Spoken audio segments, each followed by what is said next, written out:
Hello বাচ্চো, welcome to Biohack NEET প্রস্তুতির জন্য বাংলা ইউটিউব চ্যানেল। তো নিট এক্সামের যে ভবিষ্যৎ সেটা কি শেষের পথে? আলটিমেটলি নিট যে এক্সাম, যে সর্বভারতীয় এক্সাম, সেটা কি আদেও থাকবে? মনে তো হয় থাকবে না। এর কারণ হচ্ছে নিট এক্সাম যখন সুপ্রিম কোর্টের নির্দেশে শুরু হয়েছিল তখন থেকেই কিন্তু কিছু কিছু স্টেটস, যেমন ধরো কর্ণাটক, কেরালা, তামিলনাড়ু, এরা কিন্তু টোটালি এই যে নিট এক্সাম এর যে স্ট্রাকচার তার বিরোধিতা করে আসছিল। কারণ নিট এক্সাম একটা সর্বভারতীয় পরীক্ষা এবং এই পরীক্ষাটা ফলো করে সিবিএসসি সিলেবাস। তোমরা জানো প্রত্যেকটা রাজ্যে তাদের নিজস্ব সিলেবাস থাকে, তাদের নিজস্ব ল্যাঙ্গুয়েজে সেই সিলেবাস পড়ানো হয়। তাহলে প্রত্যেকটা রাজ্য থেকে যে সমস্ত স্টুডেন্টরা নিট পরীক্ষা দেয় তাদের কিন্তু তারা বোর্ডসের যে এক্সাম দেয় সেখানে তাদের নিজস্ব বোর্ডের বই পড়তে হয় এবং নিট কোয়ালিফাই করার জন্য বা নিট এক্সাম দেওয়ার জন্য তাদের আলাদা করে সিবিএসসি বই পড়তে হয়। কিন্তু সিবিএসসি বোর্ডের যারা স্টুডেন্ট তারা সেই বইটা থেকেই পরীক্ষা দেয়, সুতরাং তারা কিন্তু অনেকটা বেশি সুবিধা পায়। তো যাই হোক, সেই মুহূর্তে সুপ্রিম কোর্টের নির্দেশে গোটা ভারতবর্ষে নিট এক্সাম শুরু হয়েছিল, এখনো চলছে। মাঝে প্রথমে কয়েক বছর নিট এক্সাম কন্ডাক্ট করেছিল সিবিএসসি, খুব একটা খারাপ কন্ডাক্ট করেনি। হঠাৎ করে ইন্ট্রোডিউস হলো এনটিএ, ন্যাশনাল টেস্টিং এজেন্সি। প্রথম 1-2 বছর ঠিকঠাকই ছিল মনে হয়, তারপর থেকেই শুরু হলো তাদের দুর্নীতি, যদিও সামনে আসেনি। এই বছর 2024-এ যেটা সামনে এলো এটা এক ভয়ানক।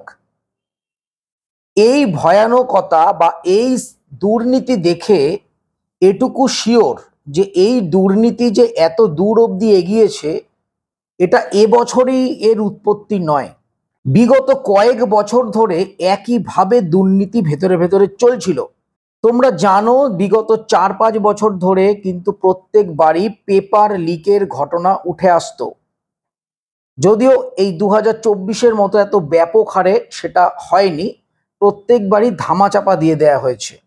এছাড়াও ইন্টারনাল কিছু জিনিস যেগুলো সামনে আসেনি এবছর এসছে, সেটা হচ্ছে গ্রেস মার্কিং। এনটিএ কোনোদিন কাউকে ফোকাস করেনি যে আমরা টাইম লসের জন্য গ্রেস মার্কিংও দিয়ে থাকি।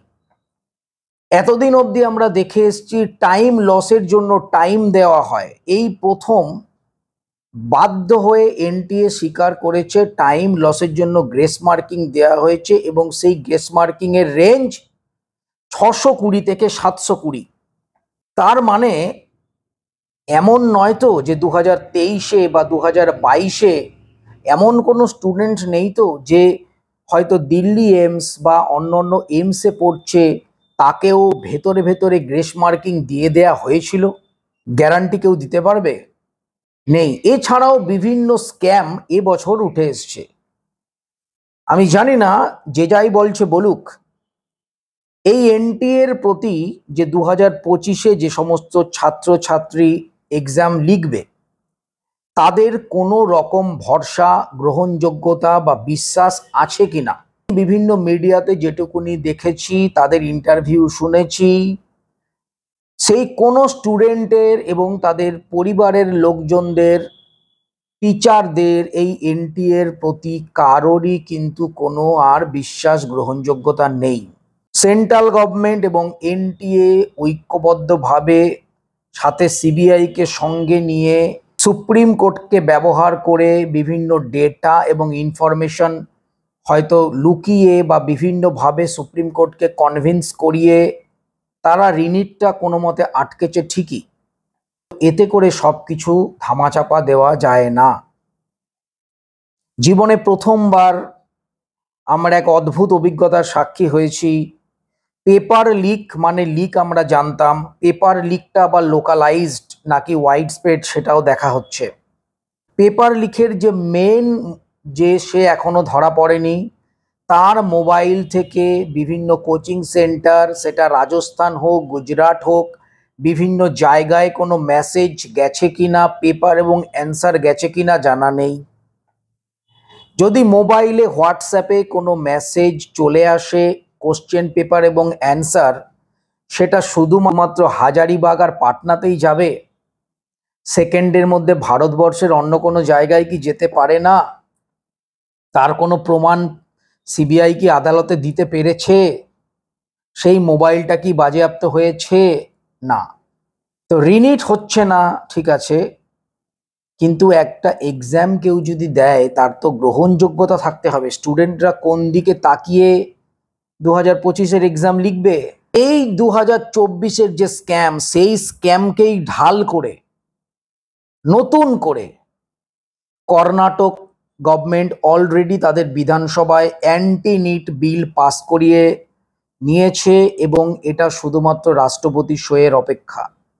তামিলনাড়ু দীর্ঘদিন থেকে লড়াই করছে, তারাও চাইছে। মহারাষ্ট্র এই দলে আছে এবং রিসেন্টলি এই 2024 সালে কিন্তু আমাদের পশ্চিমবঙ্গের তৃণমূল সরকার, তারাও কিন্তু অ্যান্টি নিট বিল বিধানসভায় আনছে এবং সেটা পাসও হবে। ভারতবর্ষে একটা সর্বভারতীয় এক্সাম কন্ডাক্ট করার মতো কোনো এজেন্সি নেই। যাও বা আছে, তাদের উপর সমস্ত গার্জিয়ান এবং যারা অ্যাসপিরেন্ট তাদের বিশ্বাস নেই। তো আমার পার্সোনাল অভিমত অনুযায়ী অবশ্যই এই মেডিকেল এন্ট্রান্স এক্সাম প্রত্যেকটা রাজ্যের হাতেই দিয়ে দেওয়া উচিত। সেন্ট্রাল গভর্নমেন্ট পরিচালিত, এনটিএ পরিচালিত এই নিটের ওপর কেউ কোনো রাজ্যের সরকার আর ভরসা করতে পারছে না।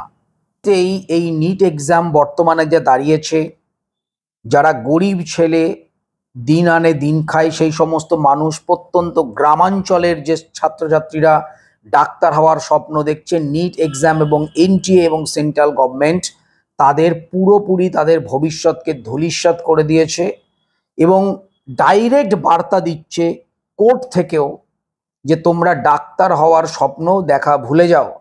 30-40 লক্ষ টাকা জোগাড় করো, পেপার পাবে, তাহলেও সম্ভব, আদারওয়াইজ ডাক্তার হওয়ার স্বপ্ন দেখে লাভ নেই। অনেকে বলবে অনলাইন এক্সাম হবে। অনলাইন এক্সাম, দুটো অনলাইন এক্সাম চোখের সামনে দিয়ে পোস্টপোন হয়ে গেল, ক্যান্সেল হয়ে গেল। অনলাইন এক্সাম হলে তার কি পেপার লিক হয় না? অনলাইন এক্সাম হলেও সেটা কি পুরোপুরি সেফ হয়ে গেল?